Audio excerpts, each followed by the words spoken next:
Halo, berjumpa kembali di channel Redaksi Jurnal. Legend Dudung Abdurrahman disentil Fadlizon dan Refly Harun, kata Ruhut Sitompul makin stres, ditulis oleh tim Redaksi Jurnal dari berbagai sumber. Panglima Komando Cadangan Strategis Angkatan Darat atau Pangkostrat Legend Dudung Abdurrahman disentil Fadlizon dan Refly Harun, membuat mendidih darah Ruhut Sitompul. Dengan tegas, Ruhut Sitompul pun menyebut Fadlizon dan Refly Harun sebagai seorang yang sedang stres lantaran menyoalkan pernyataan Legend Dudung Abdurrahman tentang semua agama sama di mata Tuhan. Dalam Twitter pribadinya @Ruhut Sitompul dikutip Jurnal Medan, ia mengatakan Refly Harun, Fadlizon makin stres mendekati Pesong.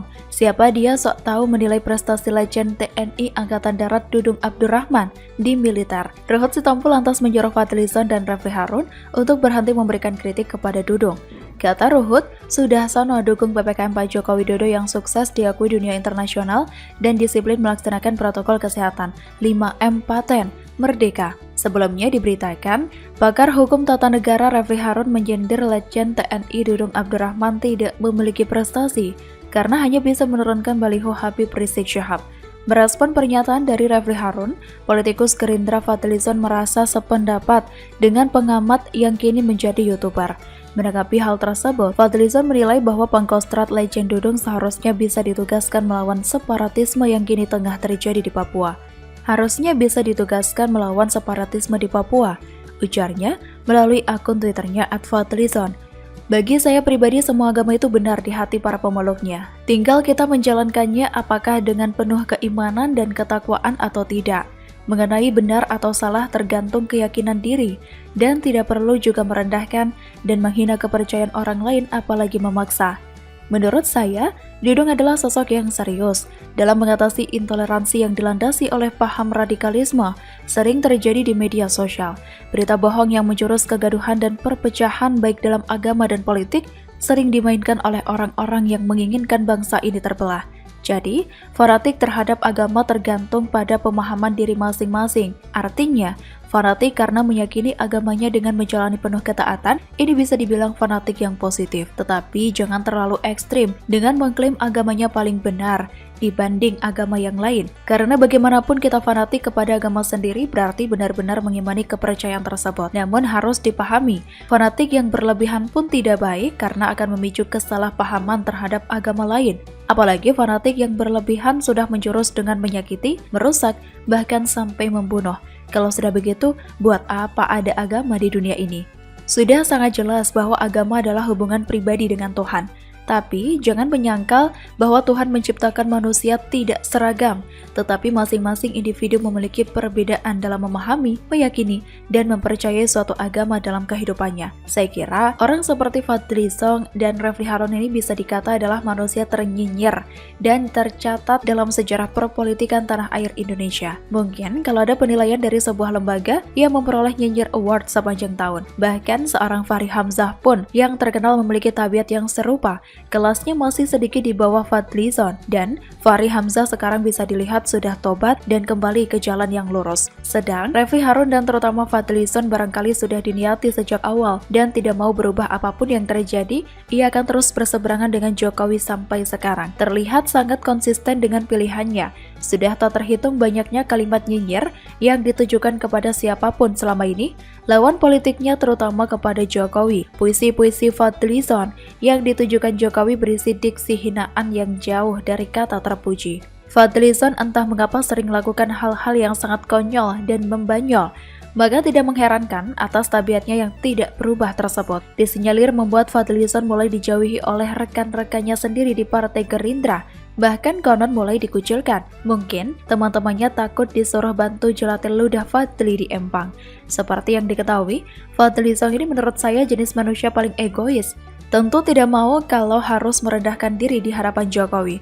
Kalau menurut hemat saya, biarkan saja ia di jalurnya sampai pada titik dia akan tenggelam di empang ludah yang dia buat sendiri.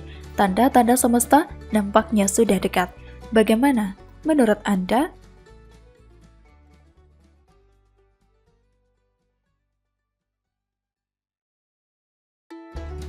Halo, selamat datang di channel Redaksi Jurnal. Politisi Demokrat ini bilang jika negeri mau selamat turunkan pemimpinnya. ditulis oleh Joy Putra di steward.com. Kualitas seperti apa yang dapat mendefinisikan seorang pemimpin? Menjadi seorang pemimpin berarti harus siap untuk menjadi pengayom. Pemimpin yang baik harus bisa bertanggung jawab dalam hal apapun dan berani untuk mengambil resiko. Sebagian besar dari kita membayangkan seorang pemimpin yang baik adalah sebagai seseorang yang menginspirasi untuk orang lain. Selain itu, seorang pemimpin juga memahami sifat manusia yang mengambil semua keuntungan dari pemahaman ini secara positif. Kita sering mencari jawaban atas pertanyaan, apakah seorang pemimpin dilahirkan seperti ini? Mungkin beberapa orang percaya bahwa pemimpin yang sejati dilahirkan secara alami, di mana kriteria seperti memiliki karisma, menginspirasi, dan berpengaruh ada di dalam dirinya. Namun jika pemimpin di dalam diri setiap orang harus diasah, dibangun, dan dikembangkan, pengembangan keterampilan kepemimpinan membutuhkan waktu dan usaha. Tanpa kerja bertahap, seseorang yang sejak awal tidak kuat menjadi pemimpin, tidak mungkin menjadi pemimpin yang berhasil. Jadi, kualitas mana yang harus ditingkatkan dan juga dikembangkan? Kualitas yang paling penting adalah kepercayaan diri, berintegritas, jujur, dan tanggung jawab. Seorang pemimpin yang baik melakukan segala sesuatu dengan penuh percaya diri dan mendorong kepercayaan ini pada orang lain. Dalam hal ini, saya berpendapat bahwa Jokowi masuk dalam kriteria ini. Jokowi adalah seorang pemimpin yang bersih dan berintegritas. Walaupun tidak sempurna, tetapi setidaknya beliau masih ideal sebagai pemimpin yang baik dibanding dengan SBY dan Anies Baswedan misalnya. Baru-baru ini politisi Partai Demokrat Benny Kabur Harman memberikan penyampaian tentang kepemimpinan. Ia mendapatkan pelajaran dari almarhum Profesor Sahetapi sekitar 24 tahun yang silam, tepatnya 1997. Ia pernah menanyakan kepada diri profesor mengenai apa solusi terbaik untuk memperbaiki negeri ini. Dalam penjelasan sang profesor, Benny mempelajari bahwa untuk memperbaiki negeri ini yang terlanjur buruk, maka pemimpinnya harus diturunkan agar negeri bisa selamat.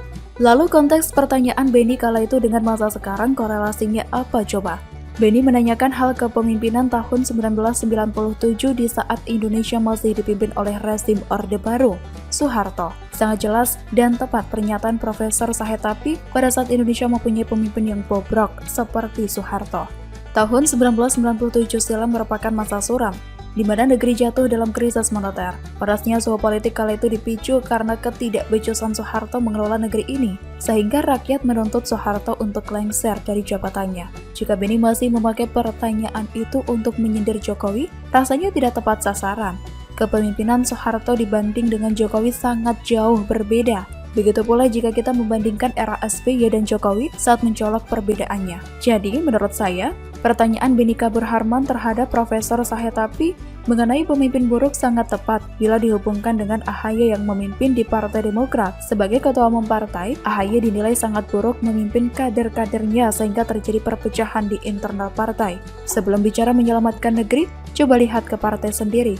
Apakah kondisinya baik-baik saja? Tentu tidak, Bambang. Terjadinya perpecahan di Partai Demokrat dikarenakan pemimpinnya yang buruk. Jika demikian, pemimpin di partai tersebut harus diturunkan. Dalam hal ini, AHY sebagai ketum harus dilengserkan agar partai selamat. Sindiran Benny ke Jokowi pun tidak berdasar. Banyak survei mengenai kinerja dalam kepemimpinan Jokowi telah menunjukkan hasil yang cukup memuaskan. Seharusnya, Benny menyindir AHY dan bertanya kepada dia kenapa Partai Demokrat kini ada dua kubu, dan bagaimana menyelamatkannya? Jawabannya pasti pemimpinnya yang salah, dan jalan satu-satunya turunkan pemimpinnya agar Partai Demokrat bisa selamat. Saya masih heran saja dengan kelakuan para kader Demokrat. Mereka selalu menyerang pemerintah, tapi akhirnya sering menampar muka sendiri. Seharusnya mereka berkaca diri sebelum mengkritisi pemerintah. Jatuhnya akan dilempar kembali dan mengenai wajah sendiri. Itulah manuver politik Demokrat yang kita bisa sebut politik mendepuk air di dulang, terpercik muka sendiri. Selain manuver politik dengan bermain drama, baper, dan caper, Partai Demokrat juga sering memainkan politik buruk rupa cermin dibelah. Sungguh prihatin dengan manuver politik mereka. Jadi, kesimpulannya, mengatakan Jokowi adalah pemimpin buruk yang harus diturunkan adalah sebuah kesalahan besar. Saat ini, Indonesia masih mencari figur seorang pemimpin di masa depan yang memiliki kemiripan memimpin seperti Jokowi. Apakah kita rela negara ini dipimpin oleh anak mantan presiden yang telah banyak membuat pembangunan mangkrak? Demikian kira-kira, kata Kora-Kora.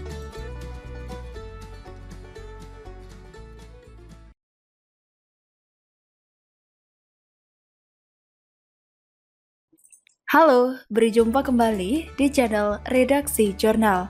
Coretan hina Jokowi disebut moral, coretan di tuku sepatu Anies disebut vandalisme. Deddy Siregar sesuai ukuran kebencian, ditulis oleh tim redaksi jurnal dari berbagai sumber. Tugu sepatu yang berada di Jakarta beberapa waktu lalu sempat bikin heboh media sosial. Bagaimana tidak, tugu ini terbilang unik dan baru dilihat. Banyak warganet yang menganggap tugu sepatu ini adalah iklan yang dipromosikan oleh Pemprov DKI lewat pembangunan sebuah tugu. Menanggapi hal itu, pemerintah Provinsi DKI Jakarta mengaku instalasi berbentuk sepatu raksasa itu dibuat untuk mempercantik kota Jakarta dan memberikan dukungan kepada pelaku usaha mikro, kecil, dan menengah. Belakangan karena heboh, tugu ini pun jadi tempat menyalurkan bakat para seniman dengan membuat grafiti.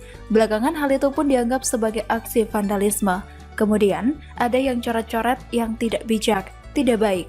Makanya sekarang harus dibersihkan dulu, dirapikan. Nanti pada waktunya kita akan tampilkan lagi, kata Wakil Gubernur DKI Jakarta Ahmad Riza Patria pada Senin 20 September 2021.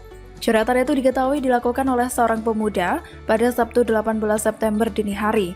Menyalurkan seninya, ia memakai pilox atau cat semprot untuk mencoret-coret salah satu sisi sepatu raksasa tersebut. Untuk diketahui, instalasi tugu sepatu tersebut merupakan hasil kolaborasi Dinas Pariwisata dan Ekonomi Kreatif atau Disparekraf DKI bersama dengan Jakarta Experience Board dan Sepatu Kompas. Instalasi bertajuk Ekspresikan Warnamu ini sekaligus menjadi penanda dimulainya rangkaian acara Festival Kolaborasi Jakarta 2021. Di sisi lain, produsen sepatu buatan Indonesia Sepatu Kompas mengucapkan apresiasi terhadap seluruh masyarakat yang telah antusias atas instalasi sepatu raksasa di kawasan Sudirman dan juga lapangan Banteng. Instalasi sepatu raksasa itu dipajang di beberapa titik lokasi Jakarta hanya sampai pada Minggu 19 September lalu. Menanggapi beda sikap sebagian orang soal grafiti yang dianggap vandalisme dan mural yang dianggap seni, pegiat media sosial Deddy Siregar angkat bicara lewat Twitternya. Kalau coretan di dinding yang menghina @Jokowi itu disebut mural, coretan yang sama di tugu sepatu @Anies Baswedan disebut vandalisme, beda nama sesuai ukuran kebencian. Seperti kita ketahui, sebelumnya dunia media sosial ramai membahas tentang 404 not found. Padahal kita sering menemukan kode ini jika kita berselancar di internet. Dalam mural itu, kode ini muncul di atas gambar mural wajah yang diduga Presiden Jokowi. Sungguh, ini sudah menjadi kelewatan, karena wajah mirip Presiden dilukis. Namun, kedua mata ditutupi dengan tulisan 404 not found. Apapun maksud dari mural itu, yang pasti itu tidak bisa dibenarkan dan menurut saya itu sudah masuk ranah penghinaan terhadap Presiden. Iya, apapun bentuk kritikan, lewat media apa yang disampaikan, kembali kepada orang yang memberikan kritikan. Apa tujuan kritikan dibuat? Kira-kira kritikan yang akan disampaikan memberi manfaat untuk orang lain dan diri sendiri? Apa yang dikritik? Kira-kira efek yang timbul untuk diri kita dan orang tersebut apa? Apakah kritikan tersebut berbahaya bagi kehidupan dan keluarga ke depannya? Mestinya pertanyaan-pertanyaan seperti itu sempat dimunculkan sebelum mengkritik. Lihat dulu siapa yang dikritik. Jangan sampai asal kritik apalagi ikut-ikutan mengkritik. Pertanyaan seperti itu untuk jaga-jaga saja. Jangan sampai kita yang mengkritik, kita pula yang diserang. Sebagai masyarakat, kita tidak mau suatu waktu bangun pagi atau sedang berjalan, tiba-tiba anak kita generasi bangsa melihat atau membaca mural yang sifatnya negatif terpajang di dinding atau tembok rumah orang. Silahkan saja kritik pemerintah atau sindir pemerintah Jokowi, tapi ada batasnya. Jangan pula ada upaya memprovokasi orang lain ketika hendak menyampaikan aspirasi, karena banyak saudara sebangsamu yang lebih cepat tersulut amarahnya ketimbang berpikir logis dan juga waras. Bagaimana menurut Anda?